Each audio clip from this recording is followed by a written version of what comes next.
Et salut à toutes, salut à tous. Aujourd'hui, on se retrouve pour une nouvelle vidéo. Ça faisait un petit moment. Aujourd'hui, une nouvelle vidéo donc sur l'OM. On va parler de la vente du club. Donc, il y a eu certaines rumeurs sur la vente. On va débriefer tout ça et donner notre avis. Et également, on va parler de la saison passée de l'OM qui vient juste de s'écouler. Les plus, les moins de la saison de l'OM. Et également le futur. Qu'est-ce qui va advenir du club dans les prochaines saisons et surtout dans un avenir proche pour la saison qui arrive. Je laisse Lario commencer sur la situation du club vu que c'est lui le supporter marseillais du groupe et c'est lui qui s'y connaît le plus. Donc il y a pas mal de choses à dire. Si on voit les informations qui traînent depuis quelques temps sur les réseaux sociaux ou par de plusieurs personnalités publiques, il y a plusieurs infos qu'on peut voir, notamment avec des rumeurs de vente. Donc ces rumeurs de vente, elles sont multiples, elles sont souvent assez intercalées et on a souvent des sources différentes. Donc on peut se poser la question de c'est vrai ou pas, mais en tout cas il y a plusieurs points qu'on aimerait vous étaler aujourd'hui. Donc ces rumeurs de vente, elles ont commencé il y a quelques temps déjà, il y a plus d'un an, et c'est par Thibaut Vizerian, qui est chroniqueur à l'équipe, qui les a lancés entre guillemets, et pendant plusieurs mois il a affirmé et il est resté sur ses positions comme quoi le club était en vente et était en vente pour des Saoudiens dont le nom n'a pas vraiment fuité, mais on pense à Walid Bentalal qui est un investisseur et un riche saoudien. Et donc c'est des rumeurs qui ont enflé petit à petit, notamment on a eu un moment où il y a Canal+ qui avait fait une pré-émission où ils avaient annoncé une émission complète pendant plusieurs heures sur la vente de l'OM, malheureusement qui a été annulée à quelques heures de l'émission, le tournage de l'émission, ce qui a vraiment déchaîné les passions et même les débats sur les réseaux sociaux. Et petit à petit, on a eu d'autres événements par d'autres journalistes, notamment avec Michel Aliaga, qui est journaliste à la Provence, et aussi une vidéo qui a fuité il y a quelques temps maintenant, il y a je dirais 2-3 semaines, de Stéphane Tapi qui discute avec Christophe Galtier d'un licenciement de plusieurs salariés de l'OM, et donc c'est encore une info qui appuie sur cette rumeur, dont au moment où il explique qu'il sait des choses et que apparemment le club serait vendu. Mais à chaque fois, Franck McCourt dément et dément toutes les infos. Donc il y a deux points de vue qui existent sur cette vente. Il y a les pro-ventes et ceux qui y croient pas du tout. Et pour notre cas et pour mon cas personnel, je suis assez sceptique, mais il y a quand même pas mal de choses qui poussent à croire que c'est peut-être quelque chose qui va arriver, notamment avec les dernières rumeurs de transfert. On dit qu'on a un déficit de 150 millions ou même plus élevé, et on nous parle d'achat de joueurs à plus de 30 millions d'euros. On pense à Gerson de Flamengo, de Thiago Almada de Vélez, on pense à Jérémy Boga, à plein de joueurs qui ont été cités, même à Minadli de Toulouse. On pense à des grosses sommes qui vont être investis, mais alors qu'on a un gros déficit. Et c'est ça qui me fait poser la question. Mais on sait en tout cas qu'en général, que l'OM a besoin de changer de dimension, que ce soit sportivement ou même autrement, dans l'aspect communication ou tout autour du club. On a vraiment besoin de passer à autre chose, avec notamment cette saison éprouvante. Je sais pas ce que vous en pensez, les amis, mais est-ce que vous avez des avis? Pour moi, je crois pas trop à la vente, dans le sens où, vu la situation actuelle sanitaire, enfin la situation qu'on vient de passer, je pense pas que quelqu'un puisse racheter le club avec ses déficits. Puis je pense même que McCourt, vu l'argent qu'il a mis dans le club, je pense pas qu'il vende de sitôt, tu vois. Je pense pas pour moi, je pense pas qu'il vende de sitôt. Je sais pas ce que t'en penses, Landry. C'est pas faux, ouais, parce que c'est pas du tout faux ce que tu dis, parce que pour qu'ils le vendent, il faudrait soit qu'ils fassent du bénéfice dessus, soit qu'ils perdent pas trop d'argent. Et en plus, avec la situation du club et avec tout enfin, comment il a été géré les dernières années, c'est vrai que je le vois mal McCourt faire une plus-value, même Ouais, s'il l'a après, il racheté peut y pas avoir énormément cher au début. Ouais. au niveau, ouais, vous parlez de ça, mais il peut y avoir aussi le prix du club qui peut être revu à la hausse. Il peut aussi demander au lieu de demander à vendre le club pour 300 millions d'euros, il peut le vendre 500 millions ou 600 millions. Surtout qu'il y a, je sais pas si vous avez vu il y a quelques temps, mais il y a le stade qui a été mis en vente par la mairie, et c'est aussi un parti pris et quelque chose qui peut intéresser les investisseurs d'avoir le stade Vélodrome en plus. Ouais, bien sûr. C'est sûr, oui, mais après, comme tu dis, le stade, ça ferait augmenter le prix du club, mais en temps de crise et avec un Marseille en Europa League, en tour de qualification d'Europa League, c'est même pas sûr qu'ils y soient, même si ça devrait le faire. Je vois mal un investisseur, à part si c'est un riche saoudien qui a envie de concurrencer le PSG, je vois mal un investisseur arriver et poser autant d'argent, ça paraît bizarre. Après, moi, je me suis pas tellement tant renseigné que ça sur le sujet. De toute façon, il y a assez peu d'informations, à part celles que tu as dit, qui ont fuité. Pour l'instant, je dis, si je devais conseiller les supporters marseillais, ce serait ne vous enflammez pas. Il y a déjà eu des rumeurs à ce niveau-là qui sont sorties les dernières années. Et se baser trop émotionnellement là-dessus pour se dire, allez, on va enfin vivre quelque chose, on va enfin pouvoir concurrencer le PSG. Je trouve que c'est peut-être se voiler la face ou poser trop d'espoir en cette vente, quoi. Je sais pas ce que t'en penses, Jérém, aussi. Surtout le problème, c'est pas que l'argent, c'est aussi la façon de l'utiliser. Et pour moi, il y a tout à changer à Marseille, sportivement, que ce soit... Enfin, tout a changé, il n'y a pas que le président. S'il y a juste un président qui change et qui remet de l'argent, mais que ça change pas, bah, ça va être pareil, ça va pas changer en fait. Ça va être toujours la même chose. Et pour moi, il faut tout changer. Après, ça peut être possible, quelqu'un qui arrive, qui change tout, comme à Lille par exemple, mais moi je pense pas. Je suis d'accord avec Jérém, même avec toi Landry, c'est vrai que c'est assez complexe. Il y a pas mal de supporters qui peuvent s'enfermer dans cette sphère un peu de rêve où on pense que tout va aller pour le mieux, et pourtant il faut juste penser aussi que c'est pas forcément l'investisseur qui crée tout ce bordel entre guillemets, c'est aussi la façon de comment gérer le club. Et je pense que c'est pas vraiment McCourt en soi, même si je le défends pas, c'est pas McCourt qui a mal géré le club, c'est aussi des choix qui ont mal été faits, voilà. Par exemple à Lyon, le seul choix imputable à McCourt, ce serait d'avoir choisi Hérault en tant que président. Mais après, comme disait Jérémy, il n'y a pas que des choses achetées à Marseille. Je pense que tu allais parler de ça, mais par exemple niveau centre de formation, ça reste encore à développer. Mais le centre de formation de Marseille est en progression quand même ces dernières années. Il y a le stade aussi qui est en bonne voie, c'est pas encore un achat, mais petit à petit, le club prend de plus en plus possession du stade par rapport à la ville. Le stade, il y a plein de choses comme ça à développer. C'est ça. On le voit à Lyon et dans la plupart des clubs européens, les revenus d'un stade, ça peut y faire. Mais au-delà de l'argent, par contre, il y a un besoin de changer l'organigramme, surtout au niveau du président. Et si c'est clean en haut, il n'y a pas de raison que ça se passe mal en bas, en fait. Mais ce qu'on disait tout à l'heure, c'était que y avait vraiment un problème d'organigramme, et je retire et je reprends ce qu'a appris Landry. C'est vrai que le mauvais choix c'était peut-être Jacques-Henri Hérault, et même c'est sûr que c'était Jacques-Henri Hérault, mais par contre il y a des bonnes choses, notamment je trouve que Pablo Longoria c'est quand même un bon choix, parce que c'est direct un mec qui est arrivé au sein de l'OM et qui a posé des bases. Déjà, il y a un salary cap qui a été effectué avec 3 types de salaires, un type pour les jeunes prometteurs, pour les cadres et pour les stars, et ça je trouve ça intéressant. Mais il y a aussi d'autres choses, par exemple l'arrivée de Milik, pour moi c'est vraiment quelque chose de fort, c'est que une personne peut être capable de faire venir des bons joueurs, pas par l'argent mais aussi par son expérience en tant que recruteur. Et ça, je sais pas ce que vous en pensez, mais moi je trouve ça important aussi. C'est pas que l'argent qui fait qu'on arrive à recruter un joueur ou qu'on arrive à développer une équipe. Après, moi je pense qu'il a été surtout mis là pour faire oublier Hérault, tu vois. Je pense pas, il a été mis là un peu en option de secours et... Après, l'un n'empêche pas l'autre. Ouais. Je sais pas. Il peut avoir été mis là pour remplacer Hérault, mais aussi être bon. Il est arrivé en tant que directeur sportif, c'est ça que tu dis ? Ouais, il est arrivé en tant que... Non, il est arrivé en tant que recruteur, directeur sportif du coup, ouais. Et il est devenu président à la place de Jacques-Henri Hérault. Ah oui, récemment, oui. Oui, récemment. Et ce que je trouve intéressant, c'est qu'un peu à la manière de Juni, il a cet aspect où il gère quand même pas mal de choses dans le club. À Lyon, ouais. Ouais, et je trouve ça intéressant. Enfin, je sais pas ce que t'en penses toi, qui est supporter lyonnais, cet aspect-là de devoir... peut-être quelqu'un qui a plus de place, et pas que dans le recrutement, mais qui a un avis un peu plus général sur le club.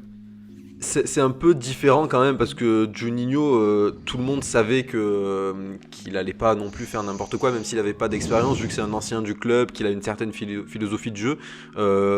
À moins que je dise une énorme bêtise, je crois pas que Longoria ait déjà joué à l'OM. Mais Bah, il a 30 ans c'est déjà. pas vrai. Ah, il est jeune, hein. très jeune. Oui, bah voilà. Ouais. Mais c'est pas vraiment la même chose. Mais l'idée de vouloir mettre, c'est peut-être un peu dommage qu'il soit passé président. En tout cas, l'idée d'avoir un directeur Oui, sportif, pour moi, ça aiderait à cadrer les choses. C'est vrai que ça. Comme je le disais avant, pour pas laisser l'entraîneur choisir les joueurs qu'il veut, par exemple, comme c'est arrivé avec Rudy Garcia à l'OM. C'est Et ça. c'est beaucoup moins ce qu'il a fait à Lyon, même s'il y a eu des recrues qu'il a fait, c'est pas les principales. Mais qu'est-ce que je voulais dire? Donc oui, si on laisse pas un entraîneur faire toutes les recrues qu'il veut pour ensuite le dégager et se traîner des boulets pendant des années et pas faire avancer le club, si Marseille arrive à faire ça, pour moi, il n'y a pas de raison, qu'ils s'en sortent mal. Il y a eu un passé, les dernières saisons ont été compliquées, à part la deuxième place l'année dernière. Mais ça a quand même du mal à enchaîner. On voit l'année dernière, bonne saison. Cette saison, ça finit 5ème. Oui, en après Ligue 1, l'année dernière, voire c'était 6e. spécial comme année aussi, hein. Faut oublier que. Ouais, aussi, C'était faut dire. spécial, mais Je pense pas qu'on aurait tenu quand sur toute la même. saison. Je pense pas. Ah, ils avaient quand même une solide avance. Peut-être. Ouais, il y avait une bonne peut-être pas avance, su- mais je trouve que bah déjà Ouais, tu c'était l'as dans le dit, déclin hein, il y quand a- même, au moment où on a arrêté le match. on était dans le déclin, ouais. Mais ce qu'a dit Landry, c'est important, c'est que le choix de laisser le recrutement aux recruteurs, c'est quelque chose d'hyper important. Malheureusement, quand il y a eu Rudy Garcia, euh, de lui avoir laissé cette carte de choisir ses joueurs, c'est pas bien. C'est pas bien pour le club et pas bien pour lui-même, parce que du coup, il a fait des choix qui étaient pas bons. On l'a vu avec Strootman, le mec, c'est un gouffre financier.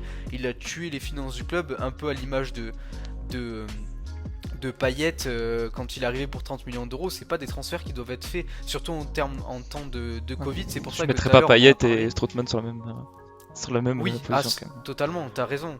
Mais c'est juste, je parle de l'investissement. C'est pas des investissements intelligents, surtout quand tu sais que le club est déjà en déficit. Je pense qu'ils ont voulu jouer le contre-pied de on achète des stars jeunes, des pépites comme faisaient Lyon et Monaco. Ils ont voulu prendre le contre-pied en mode Ah, pour les jeunes, d'expérience, on va. Oui, voilà, c'est ça. Pour les jeunes, on va compter sur notre centre de formation, ce qui a plus ou moins marché, et on va les encadrer par des joueurs expérimentés. Sauf que tes joueurs expérimentés qui arrivent cramés et qui te coûtent la peau des fesses, c'est Pas la bonne idée. bon pour l'encadrement, mais pour le jeu, pour la technique, c'est pas le mieux possible, quoi. Et vous, Mais ouais. vous, qu'est-ce que en tant que supporter et en tant que supporter qui ont une vue extérieure à tout ça, qu'est-ce que vous feriez à la place des dirigeants de l'OM pour relancer un petit peu la machine et espérer quelque chose? Déjà se libérer de pas mal de gros salaires. Ce qu'ils sont Ouais. en train de faire un peu, mais Ils en sont obligés. Ah là, clairement, bah même tous les clubs, hein. C'est pas que l'OM pour le coup là. C'est tous les clubs de Ligue 1 qui ont des Ouais. très gros salaires doivent, à part le PSG bien sûr, doivent commencer à baisser leur salaire parce que Même le PSG, hein, Neymar a prolongé en baissant son salaire. Hein. Donc même Ah oui, eux, ouais, c'est vrai. il reste astronomique hein, même eux le sont quelque part. Oui, et après on parle pas des mêmes. en Je pense demandeur. que la baisse de salaire de Neymar, ça embauche 3 joueurs à Marseille ou à Lyon. Mais C'est ça. même plus de joueurs, t'inquiète pas que je Ouais. pense. oui, sur effectivement, une on équipe n'est pas sur les entière. mêmes ordres de grandeur, mais ouais, au-delà de ça, essayer de trouver une vraie vision jeu à long terme, essayer de trouver un directeur sportif qui mette une certaine vision. C'est comme il y a important le eu, directeur sportif. Moi, je me ressasse avec Lyon, mais je suis supporter de Lyon et c'est l'équipe que je rate le plus. Mais voilà, Juni a décidé de faire venir des milieux assez offensifs avec un gros niveau technique, avec Paqueta, avec Guimarães, avec Jean Lucas, etc. Pas forcément la même chose à l'OM, hein, je dis pas du tout ça, mais au moins une certaine vision. Ça Ce qui peut se passe être un peu complètement avec l'opposé Sampaoli, comme joue l'Atlético. Pour qui? Pour Sampaoli, c'est ce qui se passe un peu en ce moment. Un jeu beaucoup plus direct avec un 3-4-3, avec 4 milieux et 3 attaquants, avec un Milik en pointe, avec un Payet et des joueurs assez offensifs. C'est ce qu'on essaie de mettre en place. Après, t'as raison dans le sens où il faudrait une personne qui fasse ces choix-là et pas que le directeur sportif. Après, Sampaoli, je sais pas si c'était un bon Ouais, choix, moi parce non que plus, je sais si pas. vous arrivez à le garder sur le long terme, oui. mais c'est un entraîneur qui est connu pour passer très peu de temps dans ses clubs. Il a fait presque autant de clubs que ce que Nantes a embauché d'entraîneurs ces dernières années. C'est pour dire. Ouais, c'est vrai. C'est pour. Vrai Ah mais ça peut sembler drôle, mais c'est, je crois, limite pas une blague quoi.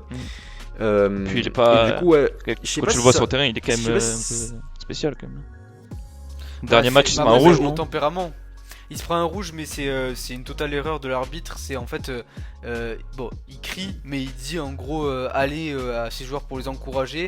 Et il doit pas dire que ça dans le match. L'interprète comme. Si, l'interprète, il y a les vidéos qui traînent et en gros t'as l'arbitre qui l'interprète comme une agression alors qu'en réalité voilà, enfin après c'est beaucoup de choses qui se passent que je suis un peu contre au niveau de l'arbitrage qui est sur l'OM qui pour moi est beaucoup trop sévère par rapport à certains clubs. Mais bon, c'est une autre discussion. C'est un autre sujet, ouais. Mais du coup pour en revenir à Sampaoli, au-delà du caractère, je me demande si ça aurait pas été préférable, même si ça va faire grincer des dents certains Marseillais, de garder un adjoint de Villas-Boas ou quelqu'un de peu expérimenté comme ils avaient fait avec Franck Passy, se dire bon pas grave, ça va pas être exceptionnel pendant 6 mois certes, mais arrivé à l'été, on repart sur des bases solides, prendre un vrai entraîneur, un minimum expérimenté mais qui a une bonne vision du jeu, voilà comme Galtier, même garder Villas-Boas jusqu'à la fin tu vois, de la saison. Villas-Boas il a démissionné, c'est donc ouais c'est plutôt lui qui a choisi de partir, mais ouais dans l'idée et essayer de garder 6 mois un coach pas exceptionnel, mais vraiment de repartir sur de bonnes bases, se dire là on repart complètement à zéro, pourquoi pas attendre la vente du club puisqu'on en parlait tout à l'heure et faire quelque chose de tout neuf quoi. C'est pas ce qui a été fait, je me demande pas si ça va pas retarder un peu le renouveau marseillais de garder Sampaoli encore pas mal de temps. C'est vrai que c'est une question que pas mal de supporters se posent, de si c'était un bon choix ou pas. Après, je pense qu'ils l'ont surtout pris pour faire arrêter cette souffrance qu'on a vécue cette année, parce que vu de l'extérieur, peut-être que ça se voit moins, mais nous, les supporters marseillais, on a vraiment beaucoup souffert cette année. On a vécu une saison abominable avec des humiliations en Ligue des Champions, en Coupe de France, et vraiment on avait besoin d'un entraîneur qui mette un peu de jeu déjà, parce que ça a commencé à faire, et voilà. Mais en tout cas, après sur ce point-là, heureusement que le Covid a fait que les spectateurs ne soient plus au stade, parce que ça aurait dégénéré depuis un petit moment. Ah oui, bah déjà, même sans déjà de ce qui s'était passé là. Ouais. Je sais pas si Même vous vous sans, rappelez, c'était- mais au centre de formation. oui, c'était au centre de formation qu'il y avait eu. Enfin, moi Oui, je me bagarre, rappelle tout bien, ça. mais il y avait eu bagarre, c'était parti vraiment en vrille. Je pense que c'était plus à l'apaisement qu'il fallait revenir que à trouver une réelle identité de jeu ou autre chose. Donc je sais pas ce que c'était la meilleure solution, mais en tout cas, il y avait vraiment Après, des choix à pour faire. apaiser les supporters, tu fais revenir un ancien joueur qui mettra d'accord tous les supporters, tu le fais venir pour 6 mois. Au pire des cas, tu le mets en adjoint du nouveau coach après. Je pense quand même qu'il y avait mieux à faire que Je suis Sampaoli. totalement d'accord avec toi, Après, Landry. Et il y a pas mal de supporters de l'OM qui sont totalement d'accord avec toi, même s'ils t'entendent pas maintenant tout de suite, mais ils sont d'accord avec toi dans le sens où on a toujours reproché aux dirigeants de l'OM, quel qu'il soit, de ne jamais prendre une figure centrale qui a joué à l'OM. Un Eric Dimeco par exemple. Personnellement, moi j'aurais vraiment aimé le voir au club, que ça soit en tant que, même peut-être pas président, mais en tant que directeur sportif ou dans ces rôles-là, ou même pas directeur sportif, mais avoir un rôle au sein du club pour faire rappeler d'où on vient et surtout pour montrer à des joueurs de cette équipe que certains sont passés avant eux et ont réussi sans être les plus grands joueurs du monde. Tu vois ce que je veux dire ? Un Eric Dimeco, c'était pas forcément le meilleur joueur du monde et pourtant il a ce caractère qui fait qu'à l'OM il a réussi. Tu vois ce que je veux dire ? C'est hyper important ça. Je peux parler même quand tu parlais de Juni, c'est un joueur qui a vraiment bien joué à Lyon, qui a fait rêver les supporters lyonnais, et je trouvais que c'était, même si j'apprécie pas Lyon forcément, j'ai trouvé que l'idée de Ola c'était intelligente, tout simplement de faire venir une figure centrale du club. je trouve ça bien. Après, il faut faire attention à pas tomber trop dans le copinage non plus. Il faut quand même que le joueur que tu fasses venir, donc l'ancien joueur, soit un minimum déjà expérimenté, bon, ce qui n'est pas du tout le cas de Juninho, mais qui soit surtout qui soit bon en fait, tout simplement dans le nouveau rôle qu'il va avoir. C'est pas parce qu'il a été bon en tant que joueur qu'il sera bon en tant qu'entraîneur. On l'a vu par exemple avec Vieira. Toi, Jérém, qui est supporter de Nantes et qui est supporter d'un club, donc du coup qui connaît beaucoup d'entraîneurs, t'en penses quoi de cette situation-là pour toi? Qu'est-ce que devrait faire l'OM peut-être pour s'en sortir? Après, c'est dur de trouver un entraîneur qui. Bah, on le voit de plus en plus, des entraîneurs qui restent 6 mois, 1 an. C'est dur de trouver un entraîneur qui reste longtemps.